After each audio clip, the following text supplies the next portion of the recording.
everyone, I'm Dr. Fahim Mushtaq. Today we are going to discuss the lecture for protocol layering. Here we will see that why we need the protocol layering and how it linked with the network models such as TCP/IP models and OSI model. We use the concept of layers in our daily life. As an example, let us consider two friends who communicate through postal mail. The process of sending a letter to a friend would be complex if there were no service available from the post office. This is the basic concept. What is the layer? Why we need the layering protocol between the two friends, two members, how they communicate by using that protocol. So here we need to discuss what is protocol, and then we will move to the protocol layering. As previous lecture, we will see that protocol is the set of rules for both sender and receiver, and all intermediate devices need to follow to be able to communicate effectively. So when communication is simple, we may need only one simple protocol. When the communication is complex, we may need to divide different tasks between the different layers, and all layers have their own different protocols. Based on that, they have passed their information based on their protocol to the next layer. We will see all these things in the OSI model and the TCP/IP models. So in this lecture, we discuss the two different scenarios for using the protocol layers.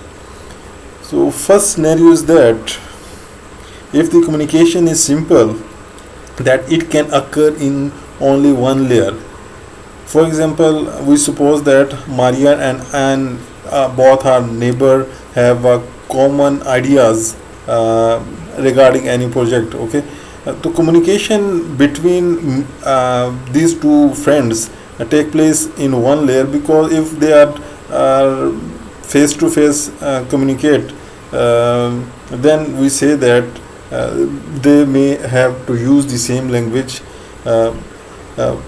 So in this scenario, we see that set of rules that need to be followed. Okay, even we know that if two friends are talk to each other, they need to follow some rules. Similarly, in this example also, these two friends have some rules. For example, first rule is that when both are to meet with each other, then they should greet each other, okay, when they have a meeting. Secondly, they know that they should confine their vocabulary to the level of their friendship. Third, we can say that each party knows that she should refrain from speaking when the other party is speaking. Fourth rule that they may follow: each party knows that conversation should be dialogue, not a monologue. So here we need to know that the concept of dialogue and the monologue. Dialogue is that where the both parties have allowed to communicate with each other by following that protocols. While if we say that the monologue is simple example, I say that if you are speech on any topic where only a speaker have allowed to speak and talk with the audience. The audience, on the other hand, are a silent member. They just observe that what the speaker have to teach them, have to give the speech. Okay. So here, if this conversation is dialogue, then both should have opportunity to talk about the issue, about the matter, about the discussion. Fifth the protocol, they should exchange some nice word when they leave. Okay, maybe say goodbye, thank you, whatever the communication occur between them. After that, they have to thank each other or with goodbye to each other with good words. We see that the protocol used by both a member is different from communicate when communication between the professor and the students when they are teaching in their lecture hall. The communication in this case, if the lecturer or the student is mostly monologue, because the professor talk most of the time unless the student have a question, a situation in which the protocol dictate that she should raise her hand and wait for the permission to speak. In this case, the communication is normally very formal and limited to the subject being taught. Here is the second scenario for the protocol layering.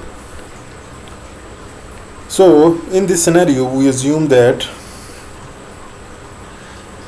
the N is offer a high level position in any company, and he need to move to another branch of that company, and that will be in another city from Maria. But both of the friends want to keep this communication and share their idea on maybe in any project, or maybe to start in order to start new business. They need to communicate, keep in touch in future as well. So they decide that their communication using regular mail through the post office. Okay. However, they do not want that their idea may be revealed by the another person who can intercept their letter or by reading their letter. So in this situation, they agree that they will use any encryption decryption technique. The sender send a letter may encrypt. So when it encrypt the message, encrypt their plain text, so it convert into unreadable form, and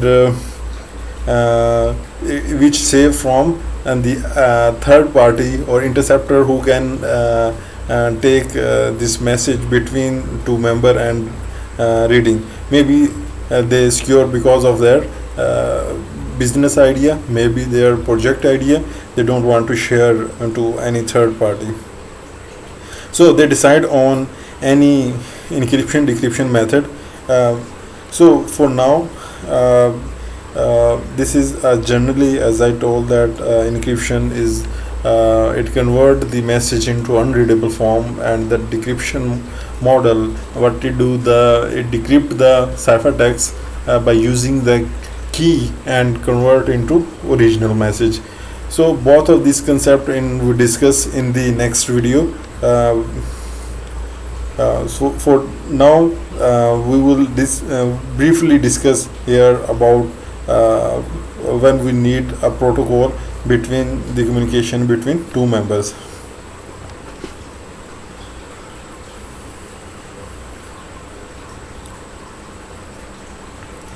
Okay.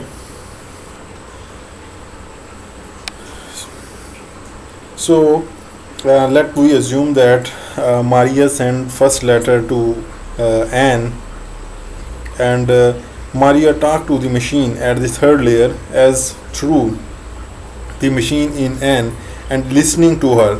With this example, you will see that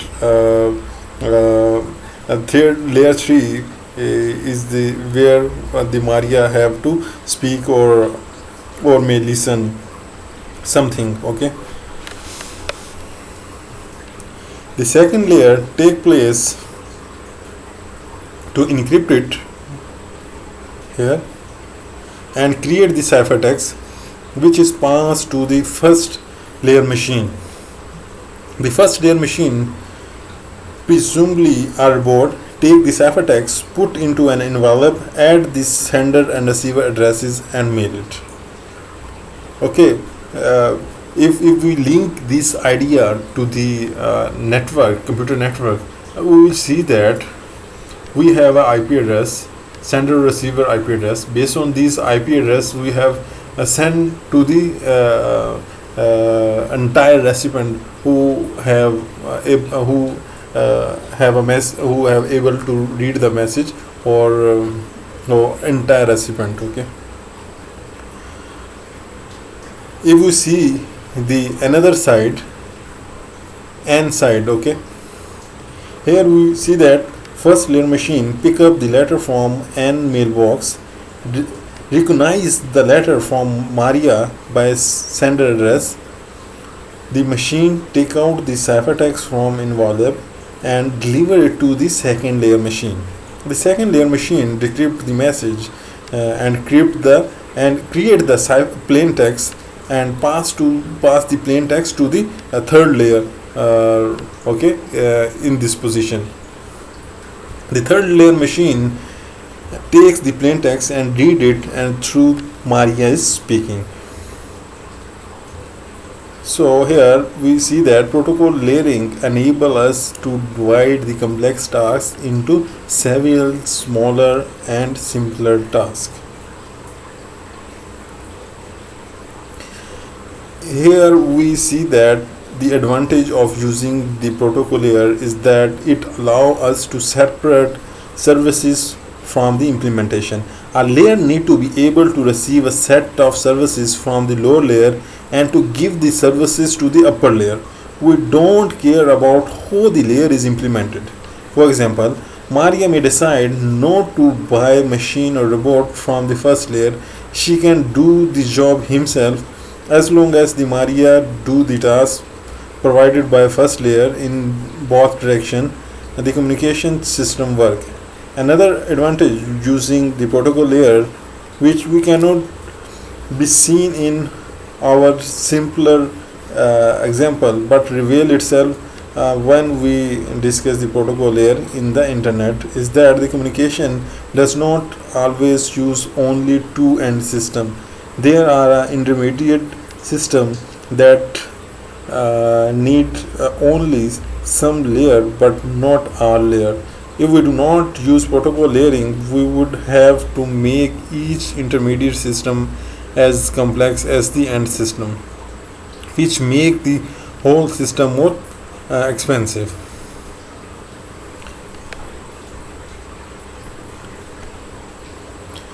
Here are the two principles for the protocol layering. The first principle, which dictate that if we want bidirectional communication, we need to make each layer so that it is able to perform two opposite tasks, one in each direction. For example, the third layer is to listen in one direction and talk in the another direction. The second layer need to be able to encrypt and decrypt. The first layer need to send and receive the email. Here you can see that the first principle which apply on this second scenario, where the listener or talk encrypt or decrypt, because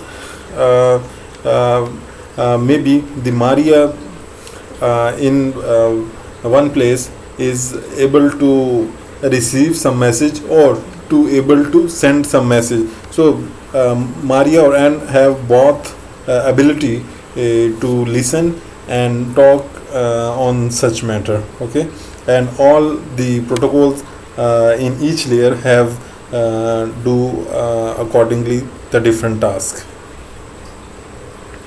While the second principle, in which two objects under each layer at both sides should be identical. How? Here we see that in the object under layer 3 at both sides should be identical is the plain text, while in the layer 2 is the ciphertext, and the layer 1 in both sides should be piece of mail. That will be the both sided the message are the identical. The protocol, both the protocol that used in both side should be identical. This is the today lecture, and thank you for watching this lecture. Actually, this is the base. We will move to the some different protocol layering using the OSI model and TCP/IP model. These are actually the only the idea that give you why we need different protocols when we communicate, when we send or receive message between the different devices. I also want to request you that please you have to subscribe this channel, so that the future video you can easily to view the future videos, and you can easily to access the future videos. Thank you.